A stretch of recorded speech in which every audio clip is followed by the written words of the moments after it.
The European Union and Uncle Barnier are not having a great 2020. First, they lost one of their top members, the UK. Then the whole Eurozone became divided. And now, they don't even know what they're negotiating. They keep changing their mind and position, which is absolutely hilarious to watch. So we've only got a few months left to go till the deadline when the transition period with the UK is over. They have been very focused on the fisheries demands because they want free access to the UK waters. And a lot of people have been speculating, saying that they're using the fisheries as an excuse. They don't really care about that. What they want to do is use that to then push the level playing field idea, which is, for those who don't know, is essentially will turn us into a protectionist country again. Because level playing field means we won't be able to have the freedom to freely trade with other countries. Now, the Financial Times is now reporting that Brussels are now willing to compromise on level playing field during the trade talks. You wonder why? Well, we know why. Because Michel Barnier, about a month ago, came out and agreed and accepted that the UK won't compromise on fisheries. So he said, okay, I'm going to go back and tell Macron and everybody else that it's not going to happen. He tried to convince France and the Netherlands and other countries. They said, no, Michel, you have to go back and say we're not giving up. So that changed now. So they are now willing to give up slightly on the full level playing field proposal, as long as they get access to UK waters.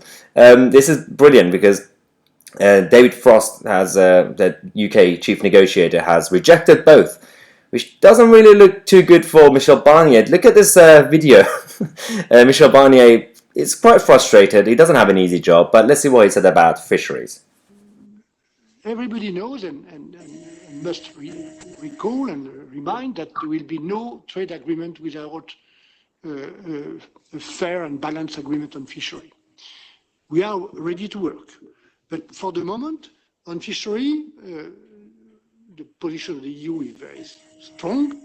Some say maximalist. No change. The position of the UK is strong. Total change.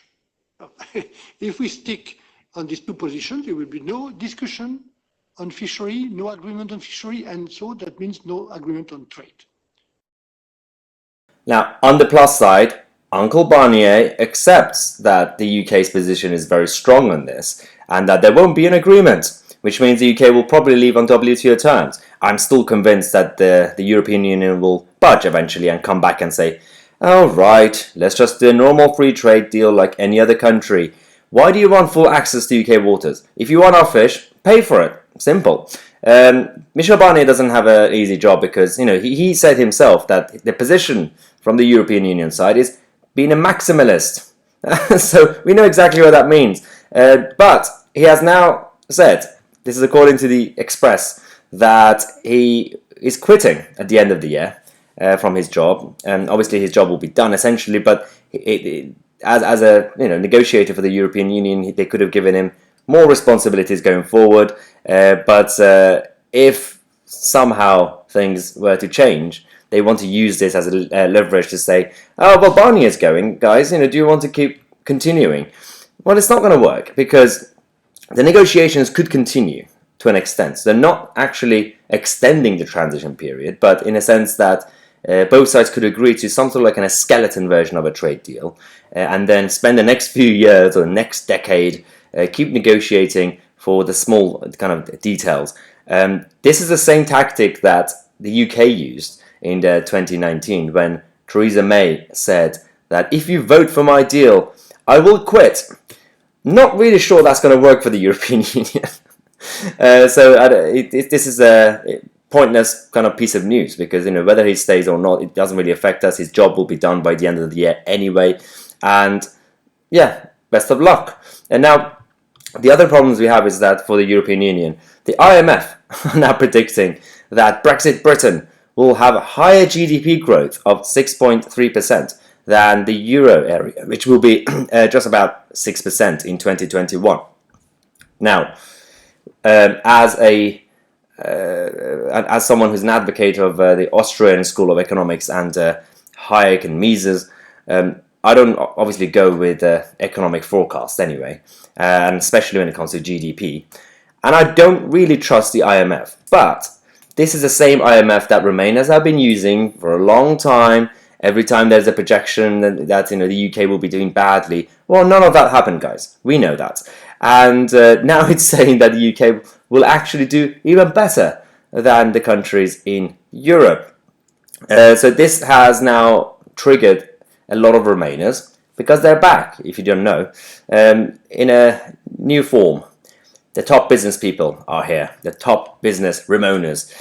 So I don't know if you know Mike Rake. He's the former chairman of BT.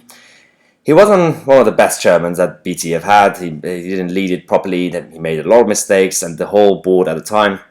Now, this is according to Guido Fawkes, has learned that the fanatical Remainer and former chairman of BT, Mike Rake, has been desperately ringing around the FTSE 100 CEOs, asking them to sign up to a last-ditch letter calling for full alignment with EU regulatory bodies and against the prospect of an Australian-style UK-EU relationship at the end of the year, which will be based on WTO terms.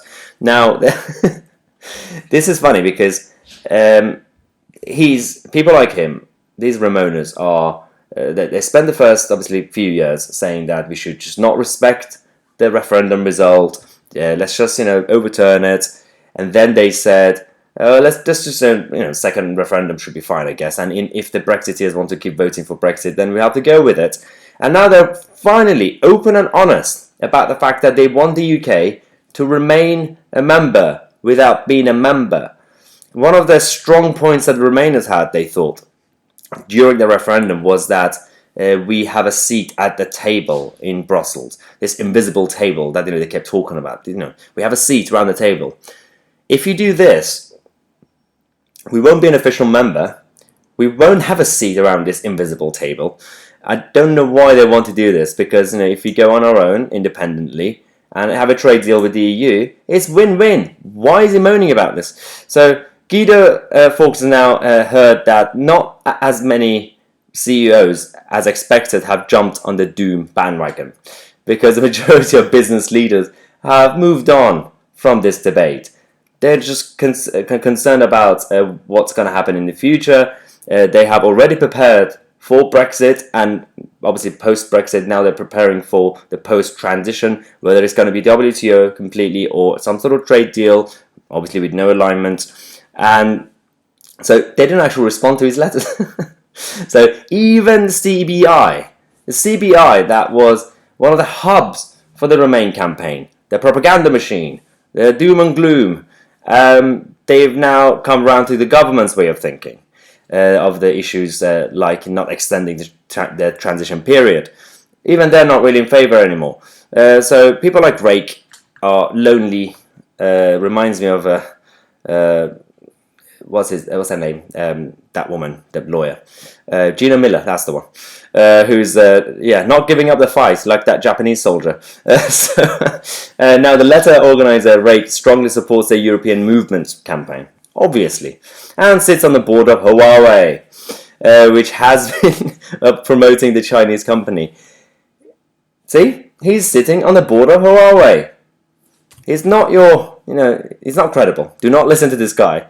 He's a typical elitist globalist. He doesn't care about this country. He doesn't even care about trade. It's all about power grabbing for these people. So this is an interesting development, and it's not going to get anywhere. Nobody cares about these idiots. So the negotiations will continue. The way things are going, the UK are winning, and which is sad, because from day one it wasn't supposed to be this case. We were supposed to be two mutual partners coming up with a new future relationship agreement. But the EU are not being easy. So it's fine. And also, the mainstream media are not reporting this. That's why we're here. That's why we're reporting this. And that's why I'm telling you to defund the BBC. We have our new merch as requested by a lot of you guys. Obviously, we have the cancelling the TV license. I'm watching my Tousi instead t-shirts.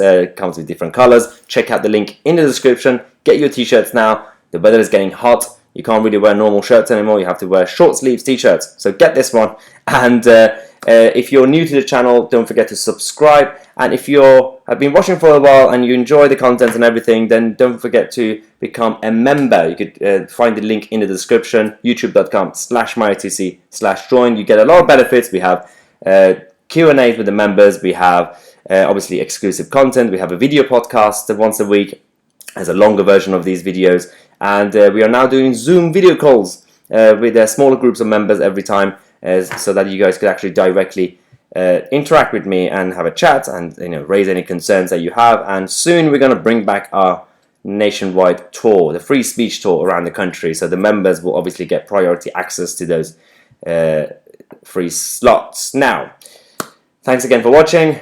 And I will see you guys in the next video, because at 8 p.m. we have a special video about the Labour Party.